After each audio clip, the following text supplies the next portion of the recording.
Good morning. This is Gaming Perspectives with Saul and Jolene. And today we're talking about armor in RPGs. Okay. Is it realistic? So I'm going to start with my humble beginnings again. He always does. With original D&D. And original D&D did a way of handling armor that continues to this day, right? Even from all the editions, from I guess, what is it? Advanced Dungeons & Dragons, 2nd edition, 3rd edition, 3.5, 3.75, which people call Pathfinder, and 4th edition D&D, which a lot of people didn't like. Even to today, 5th edition, armor has been handled the same way, which is to assign it a number called armor class. So yes. It's simple, right? Though, we won't talk about descending armor class that used to be in the first 2 editions, I guess. We all thank you for that. So it doesn't matter if it was descending or ascending. The idea is that if you had a certain kind of armor or combination of armor plus shield, it would give you a certain number of that would make you harder to hit. That's how it seems, right? Because what would happen is, and let's say leather armor gives you armor class 12, and you have a shield gives you 1+1, so now your armor class is 13. If all that was involved, you would roll your die, a 20-sided die, and you needed a 13 or higher to hit you, or to be able to do damage to you. So a lot of people, since the very beginning, I'm sure, though I don't remember. See, we didn't have an internet back in the 70s and 80s, so it wasn't such a big deal. But obviously, things have changed, and now we have the internet, and people can argue about things about armor class and stuff. So armor class, people didn't like it, right? Because what happened is it didn't seem very realistic. It didn't seem very real. And so what would happen is this idea that what it seemed like was happening in D&D is that as your armor class increased, it was harder and harder to do damage to you. Well, a lot of people took it as it was harder and harder to hit you. So if you had like plate armor and a shield, it would take a higher number on a D20 to roll to hit you, right? So a lot of people took that as, well, it makes you harder to hit. Okay. But that's not really the purpose of armor, making it harder to hit. No, it's to prevent you from getting damaged. Yes. So I understand where people say, well, it makes you harder to hit, and wearing plate mail, if somebody's wearing plate mail, it doesn't make them harder to hit. In fact, it probably makes them easier to hit because they're heavier. They have a lot of encumbrance on them. Maybe they don't have as much flexibility. So it's not that they're harder to hit, but they're harder to damage. And I think too many people probably were harping on that distinction, maybe. But it makes sense. It's not like D&D is realistic combat. Yeah. It's more like it's an easier way to, if you just add the armor class to make it harder to take the damage, if you think about it that way. Technically, it does make you harder to hit when you're rolling the dice, right? Because they can't hit you because your armor class is too high. Well, I think that was a terminology too. Back in the day, there was a chart, right? Of course, there were all charts back then. Jolene, there's lots of charts. Jolene missed the chart era, and it would say to hit number that you needed, right? To hit table, that's what they called it. So a lot of people said, well, to hit me, it takes you to roll a higher number on this die, so it's harder for you to hit me or whatever, hit the object or hit the monster. And so I think that's where it comes from. But you got to remember that D&D is really abstracted rules for the world of medieval fantasy, and I think if people get lost in that idea, yes, they get lost in that idea. Because I think you lost your train of thought. Because, that's what it is. It's just abstracted. Remember, these people who were war gamers, they came from a Castle and Crusades miniature wargaming club, and not necessarily war games, but miniatures. And so that is where they're coming from. And so when you come to the idea of role-playing a single person in the fantasy world, medieval fantasy world, there's a huge leap. There's a huge leap in thinking and the way we process things. And for them, it was just easier for them to process it as a to-hit number, since they were coming from miniature war games. Look at chainmail. Yes. Well, I think that if you look at it as your armor is making it harder for you to be damaged, that might make it a little bit easier. Yes. To understand or to be able to accept that. Because if you're wearing even a leather shield strapped to your body, I forget what they call it. It would be like I don't know, the little jacket that you would wear underneath your chainmail. Gabasson or something like that? Yeah, maybe, or with like leather all over it, so that if you did get hit by an arrow, it would be less likely to go through. Right. And if you're wearing plate mail or something with actual metal in it, it'd be even harder. So I can see that adding 2 points to your armor class so that it makes it less likely for you to be damaged by something hitting you. I think that's what you're talking about. I think you hit it right on the nail on the head there, because that's what we're talking about. We're talking about not necessarily that you're hard to hit, but you're hard to damage. Right. And so that's the particular tack that Dave Arneson and Gary Gygax took with it, and it's, you know, it's worked so far to today, and people still use armor class. Obviously, they still have those rules, and I think it's, you know, interesting way of dealing with that whole situation. Now, other games have taken a different tact. Even, well, before we get there, other games kind of mimic that, because there was I'm gonna refer to Space Opera.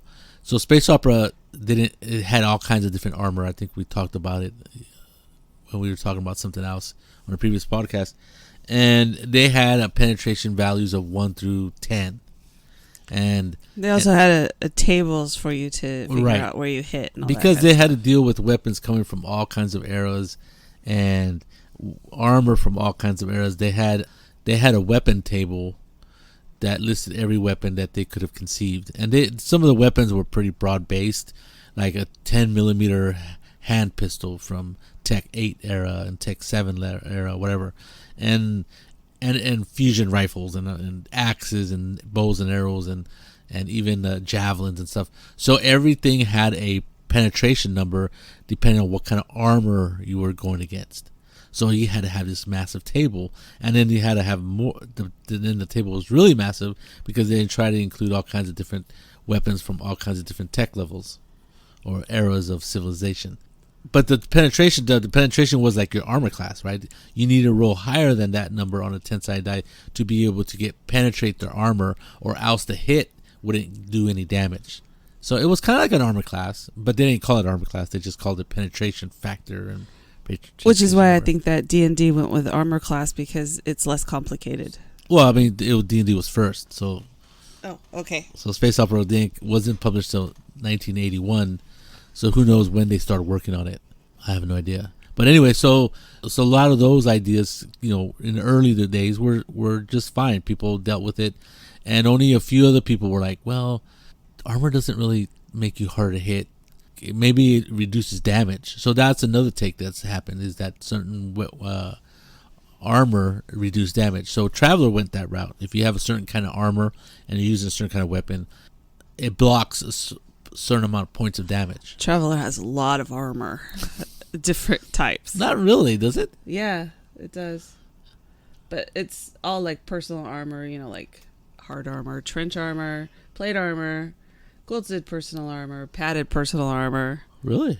Military fatigues, flak jacket. That's all I remember is a flak jacket, reflect, and a blat or ablative armor. A blat personal armor. A blat. So that's how they did. And a lot of other companies or game designers took that. And I think that makes sense. It makes more sense to me even, that armor is not going to make you hard to hit. But if you get hit, it absorbs the damage. And it absorbs a certain amount of damage. Yeah. That damage is usually static. You know, it's like, well, plate armor takes 8 points of damage away from your hit or whatever. So basically, it's doing the same thing. It's just you get hit, but the armor takes the damage before you take damage. Right. And if you don't do enough damage, then it blocks out everything. Yes. I don't know if that's better or not. People might think that it's not streamlined enough, but I don't think it adds too many steps to combat that'll make it that much harder to deal with. Okay. So like Traveler uses that, right? And then there's I think because not Traveler, but because Liminal is sort of a offshoot of the 2d6 system. It does the same thing. Armor blocks out a certain amount of points, but because it's so simplified, the numbers aren't all over the place, right? There's just like, if you have heavy armor, it protects 3 points. If you have light armor, 1 point. Medium armor, 2 points. Something like that. Something really simple. And I think I like that system. I think, and then the other systems are like, what is it? I was thinking of the One Ring. So the One Ring has armor, which doesn't make you harder to hit. But what it does do is that if you get hit, it has a chance. And then what happens? It only comes into play when you're going to get wounded, which it uses a very. Let me get into a long discussion about the One Ring. So the One Ring has fatigue or endurance fatigue, and what happens is when you get hit, it takes endurance away from you. Once you become fatigued, when your endurance runs out, you become weary, which has a game effect. It makes it harder for you to succeed in actions, especially combat. But you're not wounded, you're not bleeding, you're not dying. You're just tired, right? And so that, it makes sense. So when somebody gets a particular lucky shot and they roll really well, they get a chance of wounding you. And so what your armor does, it gives you a chance to block that wound. And what it does, and it's kind of weird because what it does, it gives you a certain amount of dice to roll, and depending on the type of weapon used, it gives you a number that you have to roll over to not get wounded. And then if you're wounded, it really affects you adversely in the game, right? It makes you... you can't see it, but my eyes are starting to glaze over. Well, what I'm saying is that different games have tried many different ways of dealing with armor and trying to make it... I don't know if it's realistic in this sense, because Francesco Nipotello, when he was designing the One Ring, he was going for that Tolkien-esque way of representing the world, right? He didn't. Well, I don't think he was trying to go for realism. He was going for how to tell a story in a Tolkien way, the way Tolkien would. And I think that's what it was, because people like, let's say the death of Boromir, right? Mm-hmm. Now, those guys are in battle left and right in the Lord of the Rings. The Lord of the Rings, right? And we'll talk about the movies, right? Since the movies pretty much mimic what happens in the book. They're in battle. They might get nicked because, like, if you look at them after the battle, they got cuts on their hands and they're bleeding from their cheek and bruised and stuff like that. But they're not wounded, right? They're not in grievous injury that might cause death. But big old bastard orc with the big old huge bow shoots Boromir and gets past his armor, right? Because he has a lot of armor, right? And he rolls badly for his armor, right? Boromir. So the arrow pierces him and he wounds him, but he's still not dead, right? Because he can handle it because he's Boromir. And so the orc, that bastard orc, once again gets another arrow and shoots him again and wounds him again because the arrow goes past his armor and pierces him and causes another wound. So here, Boromir has 2 wounds. He's in in dire straits. He's about to die because nobody's giving him first aid. And then the bastard orc shoots him with another 3rd arrow, which kind of finishes him off. No. Because, you're right. He was still alive, right? He's alive enough to have a conversation with Aragorn before, even after the battle, right? Because Aragorn fights that big old orc, and they fight, right? And poor Boromir, if Legolas or Gimli would have gotten there in time, he would have been able to throw some grog in his mouth and pull out the arrows, and he would have been fine. But that didn't quite happen. So he's laying there dying. I think he probably would have been dead anyway. I'm pretty sure that those arrows would have killed him. Yeah. So that's what I'm talking about. So that's the story that Tolkien is saying, and I think Francisco Nipotello knows. I mean, he knows. He loves the Lord of the Rings. He loves those books. He loves that world, and that's the type of story he wanted to tell. Sure, you get tired, and sure, you don't fight as good as you would if you weren't tired. But it isn't until you get wounded that things start to get hairy, and that's when things get serious, as some people would say, and then that's when people die. and characters die. So I think that's pretty cool. That's a cool way of not trying to be realistic, but showing of dealing with armor and dealing with damage in a different way than most of the RPGs do. Okay. You got you got the full glazed look in your eyes. Well, you just took one of the hero stories and dissected the armor part of it. So yeah, I'm sorry, but no, but us here, we love that. Well, we love and hate that scene, right? Because it's such a tragic and heroic scene. It's just really good. It gives me goosebumps every time we watch it. So we just watched it a couple weeks ago, so it's still fresh in my memory. So other ways of doing it with damages, like you said, is just taking damage off.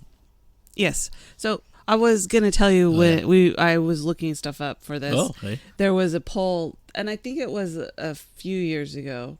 It probably wouldn't matter when it would take. They'll never still say the same. Well, but the poll was what's your favorite kind of armor system? And the one that it was the static, ablative, soak amount was 70% of people there weren't that many people in this poll, but there's about 200. That's good. That's a good sampling and of gamers. 70.4% picked that one the most. Damage saves, the defender rolls against the damage done was only like 3%.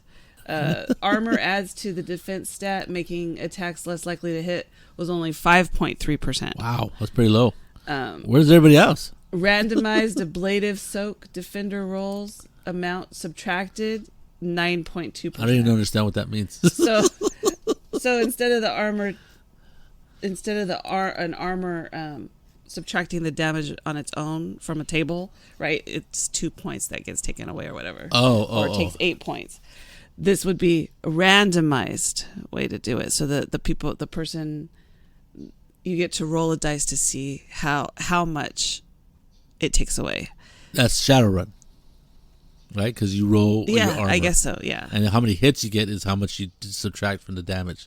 Armor material versus weapon material. Okay, that's really complicated, people. Yeah, that's 3.4%. And other was 8.3%. It says explain, but it doesn't have the explanation. So obviously people like the idea of armor just shedding off damage. Some people, out of these 200 people.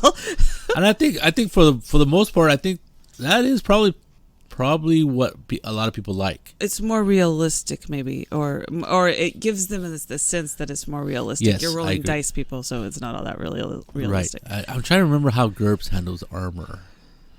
I don't remember. I know you have a defense roll. The GURPS for where was it? The GURPS for Traveler. There's a Traveler GURPS.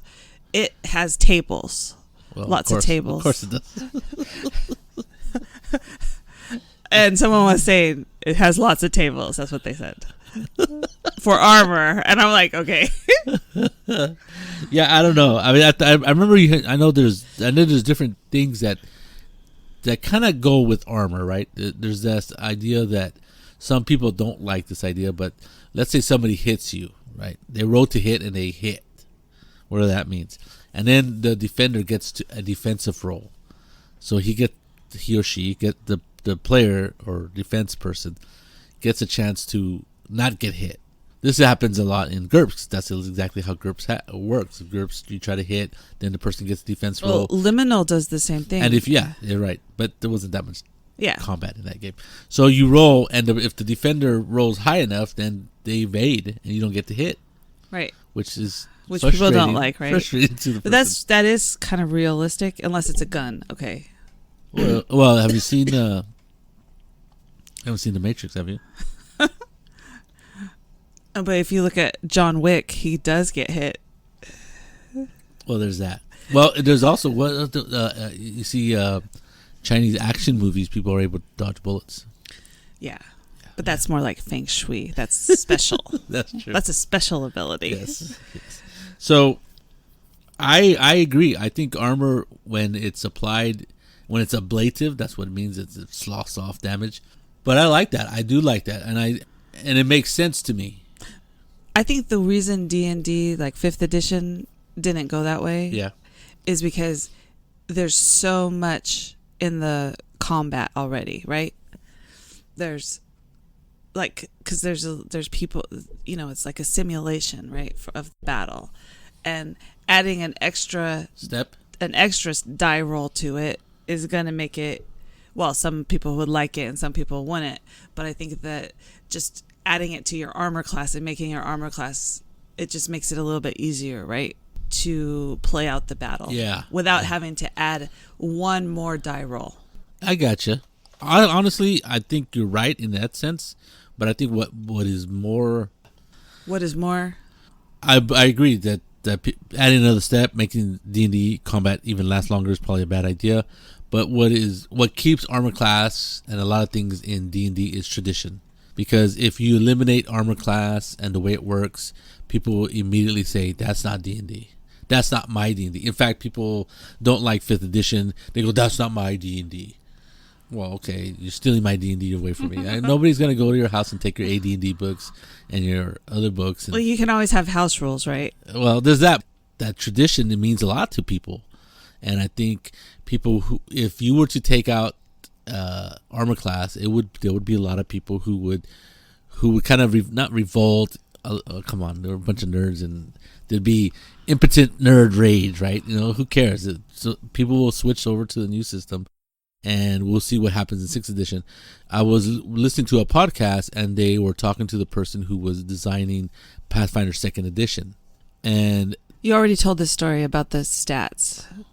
Right, did I? Yes. Well, I think that's one of the reasons armor class has maintained or stayed as because people want to see those stats and that they want to know what their armor class is. Because it's just the way it's always been. Well, and it makes sense because I know that I always look at my armor class and go, well, if I get into a battle, do I need to stand behind somebody, or can I stand out there and know that? Like Saul plays a paladin who has like a 25 AC, right? Right. Well, 24. I don't think, and I don't have the highest AC. And you know that the biggest monsters that I brought against that character have a really hard time hitting him, and it's only a lucky roll that gets a hit. Well, the problem with my paladin is that he's not overpowered in a certain sense, because I think he's 11th level and he has like 88 hit points. So remember that one time he actually did hit me? Yes. And credited me twice? Yes. And I went down immediately. Yeah. Remember that? But that's what that is kind of realistic, right? The paladin is out there with his. Well, I think my paladin is realistic in a certain sense, and all the characters around me are overly powered. They're not. I'm not minimax is the problem. What I would like to have is maybe another couple points of protection. Like maybe a ring of protection plus 2. But then you raise my armor class, because what happens is your armor class is 24. How high can it possibly go? I would like a 26 armor class. See, but because we're going against monsters that if they hit me once, they're taking at least half my hit points. 40 points. That's true. Boom. So I can literally I can only get hit twice. Right, because I don't have damage reduction, and I don't get to evade for half damage like all the rogues, and the barbarian sloughs off almost everything that hits them. And I don't know about anybody else, but if I get hit, it seems like it hurts me quite a bit. And you get really lucky when you hit me, right? Yes. Because like I remember that you critted me twice in a row. Oh, you're the one that walked into the room by yourself. Well, I didn't. It looked empty to me, so there you are. And I carry a shield that is called the shield of arrow attraction. So anybody that shoots an arrow into our general vicinity is automatically going to try to hit me. The arrow is going to just be attracted to my shield. So that comes from my idea. Even though I know it's cursed, I look at it as a way of protecting the people around me.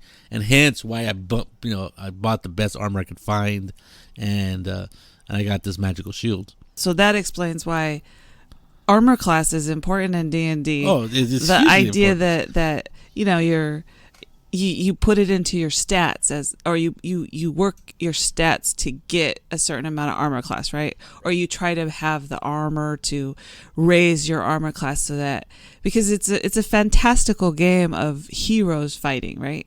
It doesn't matter. Everybody's always telling me that it's not realistic. Well, of course it's not realistic. It's D&D. You're out fighting, orcs, there's dragons, monsters, and there's spells, dragons, yes. and there's all kinds of things, and the bad guys are really bad, and that kind of thing, right? It's a heroic game, so it doesn't have to be realistic. But you're right that people do like their stats. They like the tradition of all the different things that you do when you're making your character, and I think that armor class is one of those things that they really enjoy what it is. I know that I have an 18 armor class, so most of the little guys out there aren't going to be able to hit me, right? Unless they roll really lucky. Yes. And then, of course, I have a healing potion just in case, because, you never know what you're going to come up against. Well, I think in that case, I was a paladin. I think I was even 10th level, so I could have healed myself 50 points because it's 5 times my level. So except you were knocked out. But in one turn, right? Yeah. I was in one turn. What do you call it? You curb stomped me.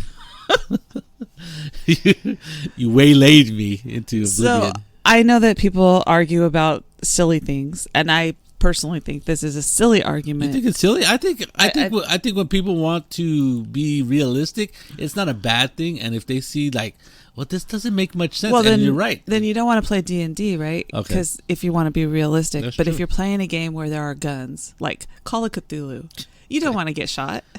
You don't want to see somebody die either, because then they're going to make you roll your sanity, right? Okay. So that's up to the GM.